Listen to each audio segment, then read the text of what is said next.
गुरुजी चैतन्य महाप्रभु के हिसाब से तो प्रेम में समाधि क्या है?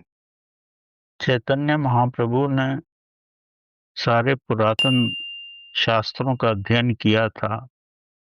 सभी ग्रंथों को कई रूप में पढ़ा था, पर उनको उस ज्ञान की प्राप्ति नहीं हुई थी जो वो चाहते थे।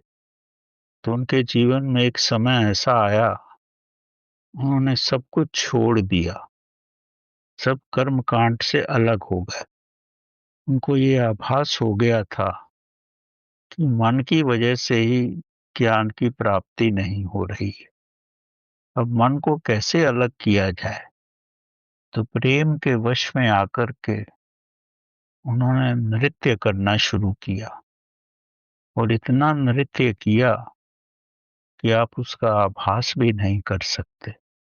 और नृत्य की अवस्था में वो स्वयं को भूल गए। इसका मतलब ये है कि उनका मन उनसे अलग हो गया। जब मन अलग हो गया तो उनकी आत्मिक अवस्था आ गई।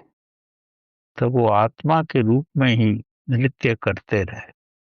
और जब आत्मा के रूप में नृत्य किया तो शरीर तो ना के बराबर हो गया, और वो नृत्य में ही प्रभु के अंदर समा गए। उनको प्रभु का साक्षात्कार हो गया। तब उनको ऐसा लगने लगा था कि मैं नृत्य नहीं कर रहा हूं, मेरी आत्मा ही नृत्य कर रही है। क्योंकि मन तो अलग हो गया, शरीर का आभास खत्म हो गया, तो आत्मा की का ही नृत्य हुआ। और आत्मा का नृत्य ही प्रेम का नृत्य है। वो पूर्ण प्रेम में डूब गए, और ऐसा डूबे कि प्रभु के साथ एक हो गए। और ये ही महानतम अवस्था है। किस रूप में एक हो जाओ, वो एक अलग चीज है। उन्होंने ये पद्धति का अनुसरण किया।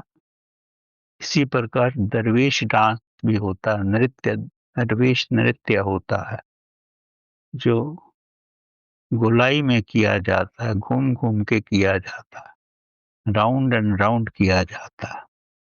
और ऐसा नृत्य करने में बहुत ही जल्दी प्रभु का साक्षात्कार हो जाता है। और ये बड़ा कठिन नृत्य है।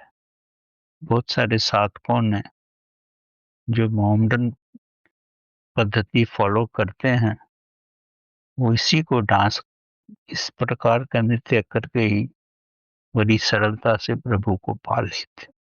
तो कैसे किसी भी रूप में आप करो, आपको अपने मन को अलग करना है ताकि आत्मा का साक्षात्कार हो जाए।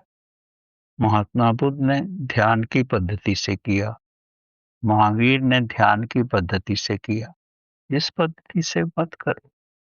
गुरु नानक ने गा गा के प्रभु को पाया। ये अलग अलग पद्धतियां हैं।